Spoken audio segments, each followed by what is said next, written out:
I am 170 pounds and I don't feel too good for it.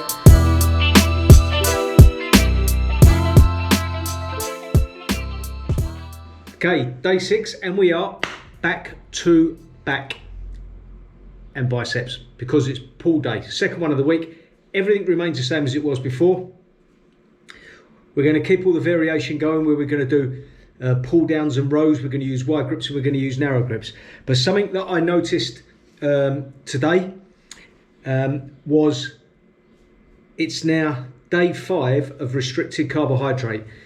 The only carbohydrate we take is after we train, and it's enough to allow our body to refuel from the training, and that's it, nothing else. So what I like to use is oats or potatoes that I just microwave.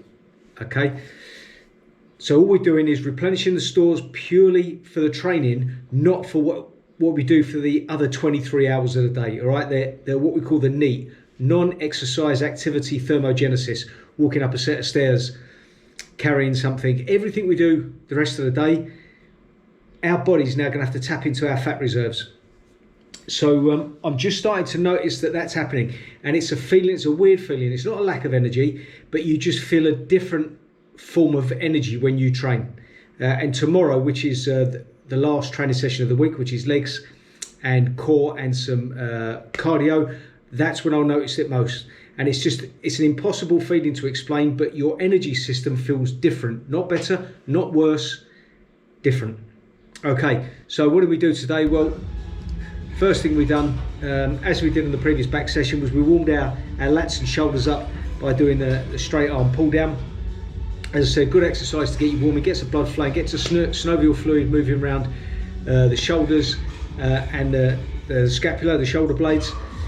Once that's done, then we went into medium grip pull-ups. Again, if you can't do pull-ups, do a pull-up but use a band to assist you, or bands, okay, because these work the upper body in a completely different way than doing a pull down where you hook your legs under some kind of pad. Right, once they were done, then we've done a chest supported wide grip row. At the start of the week we did the narrow grip row. This works, tends to work the upper back more and the rear of the shoulders. Good exercise, lots of concentration, make sure you use the correct weight. Next exercise is something very rarely see anybody in a gym do, and that's a pull apart, pull down. You can't use much weight, and what actually happens is that as you pull down, you're trying to pull the handles as far apart as possible.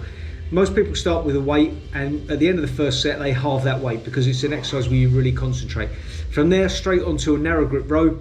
I like to use the band on this because the exercise is the hardest at the start, which is when the band gives the least resistance, and then more resistance as it gets closer to the body, which is where you actually get stronger. So this manages to maintain the same effective resistance the whole way. Once that's finished, onto everybody's favourite exercise. Unfortunately, I don't have any squat rack to do bicep curls in. Bicep curls with the Olympic bar. Again, it's all about variety.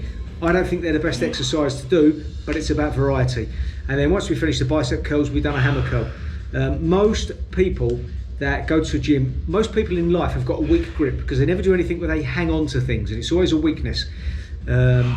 So the hammer curl is an exercise which really works the forearms brilliantly and strengthens your grip amongst working other parts of the forearms and the bicep.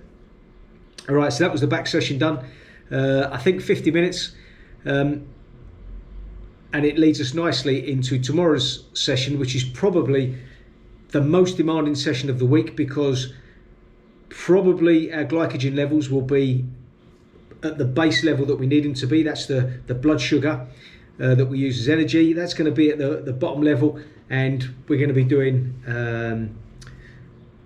2 types of squats, some lunges, and then we're going to go on to some cardio intensive MMA training, which is where your total body is being used, you know, normal kind of strikes and kicks and knees and all that kind of stuff, and some skipping, then a little bit of core work to finish off.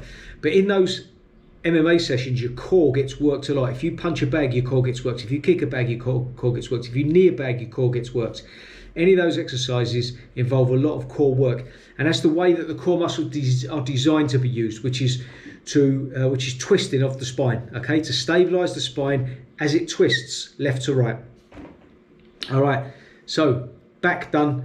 Tomorrow, look forward to the second leg session of the week and the last session of the week before we move on to week 2.